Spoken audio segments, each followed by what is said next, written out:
Hello, Michael here, looking at Psalm 7, specifically verse 15 through 17 for the exposition. Let's go ahead and read the whole Psalm first, and it's subtitled, In You Do I Take Refuge. Verse 1. O Lord my God, in You do I take refuge. Save me from all my pursuers, and deliver me, lest like a lion they tear my soul apart, rending it in pieces, with none to deliver. O Lord my God, if I have done this, if there is wrong in my hands, if I have repaid my friends with evil, or plundered my enemy without cause, let the enemy pursue my soul and overtake it, and let them trample my life to the ground and lay my glory in the dust. Selah. Arise, O Lord, in your anger. Lift yourself up against the fury of my enemies. Awake for me. You have appointed a judgment. Let the assembly of the people be gathered about you. Over it, return on high. The Lord judges the people. Judge me, O Lord, according to my righteousness, and according to the integrity that is in me. O let the evil of the wicked come to an end, and may you establish the righteous, you who test the minds and hearts. O righteous God, my shield is with God, who saves the upright in heart. God is a righteous judge, and a God who feels indignation every day. If a man does not repent, God will whet his sword. He has bent and readied his bow. He has prepared for him his deadly weapons, making his arrows fiery shafts. Behold, the wicked man conceiveth evil, and is pregnant with mischief, and gives birth to lies. Verse 15. He makes a pit, digging it out, and falls into the hole that he has made. His mischief returns upon his own head, and on his own skull his violence descends.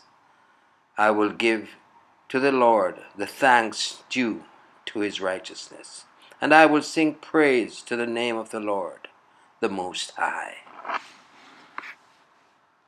And we look to the treasure of David for the exposition.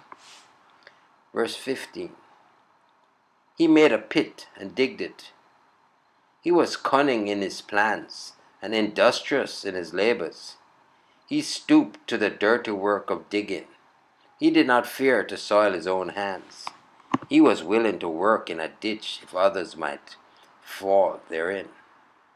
What mean things men will do to wreak revenge on the godly.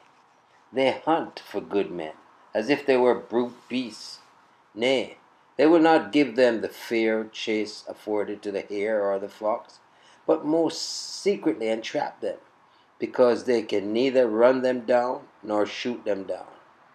Our enemies will not meet us to the face, for they fear us as much as they pretend to despise us.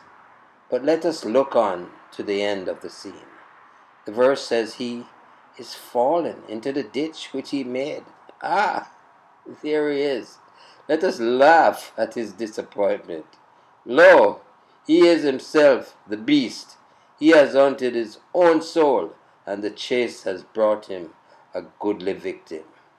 Aha, so should it ever be.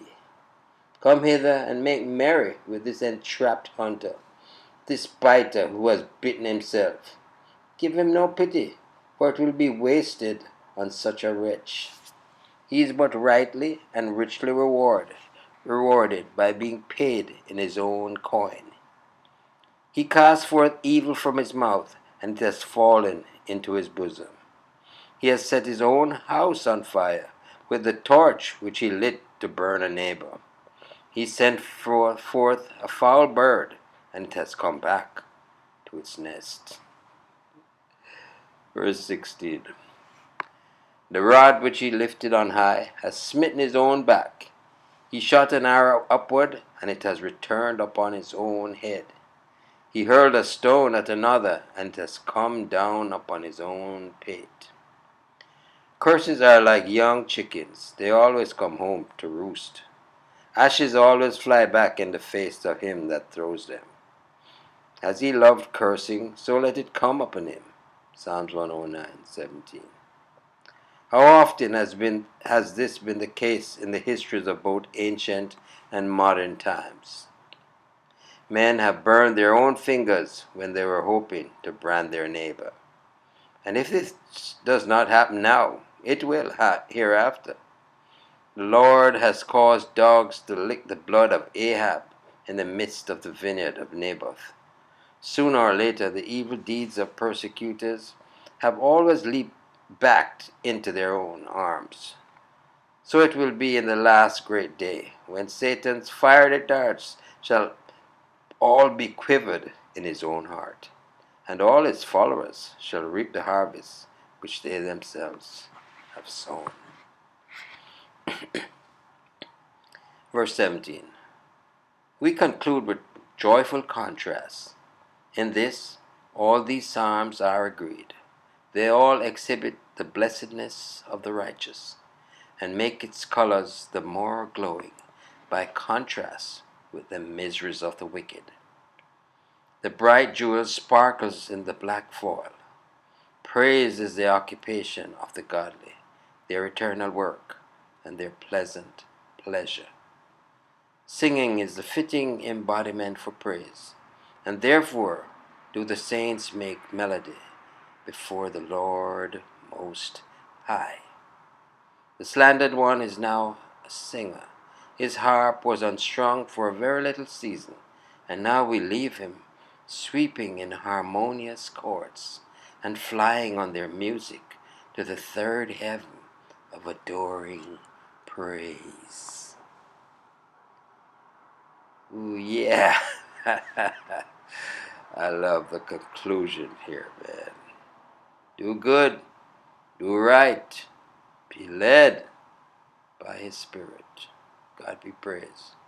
Trust you enjoyed the meditation. Michael here, yet again declaring, Jesus is Lord. Until next time, be blessed.